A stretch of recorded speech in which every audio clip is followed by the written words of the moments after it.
ada satu customer ni, dia nak masuk, dia nak join lah, tapi dia ada 600 ataupun 400 je. Macam mana? Lepas tu dia kata, kalau ada 600 kau akan dapat 1,200 lah, double lah. Kau tak dapat lah 2,000. Lepas tu I pun check balik perempuan tu. I cakap dengan dia, boleh 600 saya rasa 600 macam tu lah. Boleh 600, transfer kat nombor akaun ni. Tunggu dalam masa 15 minit, nanti kita orang akan bayar balik dekat awak double. Mudah sangat percaya tu. Zaman tu I tak ingat zaman tu. Tapi dah ada WhatsApp. Maybe 2018 ataupun 2017 something lah. Rasa zaman tu orang pun macam kurang ada ilmu, pendedahan. pendedahan. Kan. Lepas tu perempuan tu pun pergi bank. Dia back in, dia dah hantar receipt kat I. Lepas tu receipt tu pun I hantar dekat orang ni.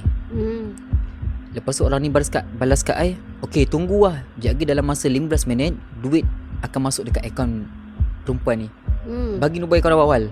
Sebab kita orang lapor, terus kita run, terus dapat keuntungan. Perempuan tu tunggu 15 minit, 20 minit, setengah jam, 1 jam, 2 jam dia tunggu dekat depan mesin ATM tu. Berada tu, bila I check dia berada tu still balas. Ini jahatnya scam ya. Jahatnya orang scam ni memang celaka. Berada tu cakap, kita sekarang ni business ada problem. Baru 2 jam lepas kau dah ada problem. Tambah lagi duit ke apa? Kalau kau nak dapatkan duit kau yang 600 tu, kau kena labur lagi kat kita 600 untuk kau dapatkan balik modal kau yang tadi. Sebab kita orang tengah kekurangan duit untuk labur. Lepas tu I sampaikanlah kat perempuan ni, I cakap benda yang sama.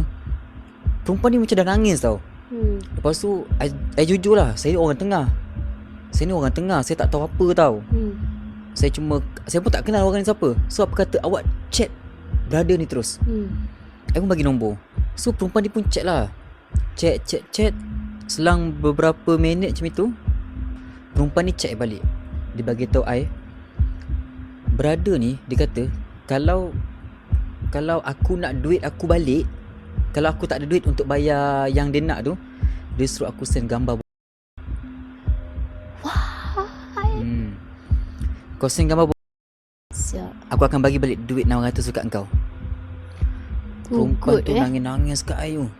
Damn. I tu macam mana? I 1 sen pun tak ada nak bayar. Tak ada duit yang tu.